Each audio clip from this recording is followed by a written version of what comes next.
Okay, so this video right here is to give you an introduction to the revision elements that you have with you for your piece of writing. So the first thing that you have available to you is this checklist. I know it looks extensive. This one that you see on here has a couple of blanks that may or may not be filled in, but make sure that you can check everything off. I tried to break it up for you so there are only two things per box, 2 to 3, just so you were able to kind of prioritize and look carefully for one or two elements at a time.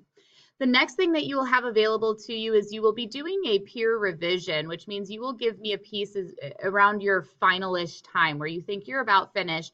And you may leave your name on it, you may take your name off, and then as I get them, I will start handing them out to people to do a peer revision.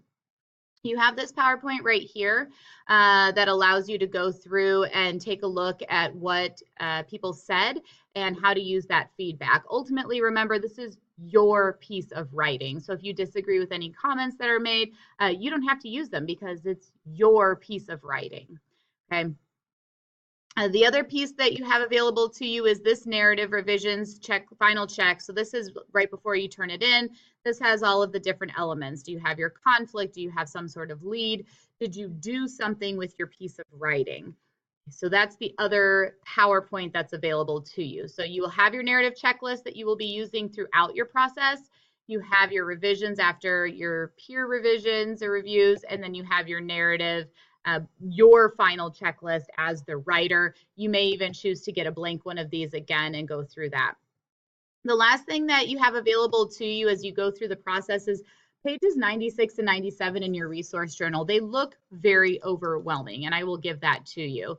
But I will say that what they're good at is if you are, they're organized by the 6 traits of writing, which we haven't seen in a little while. But if you are using elements from here and you're wondering, okay, I kind of have ideas, but I'm not really sure where I'm going, or I want to up my word choice. There's our so and then that we love.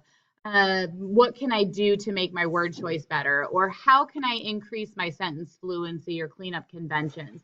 If there's something that you're wanting to work on, you can always come and ask me and I can point you in a direction, or again, I'll be conferencing with you throughout this process. But this page, these 2 pages are overwhelming to look at. But if you know what you're looking for, there's a whole bunch of tips and tricks on here on how you can revise your narrative writing to make sure that you have all the descriptions and the word choice and the thens and so's have been eliminated, and paragraphing and sentence fluency and all of those different elements of your writing. So that is what you have available to you for revisions. Of course, you also have your teachers in the room to help you, and you are able to use all the strategies that you also have. So happy revising. Can't wait to see final copies.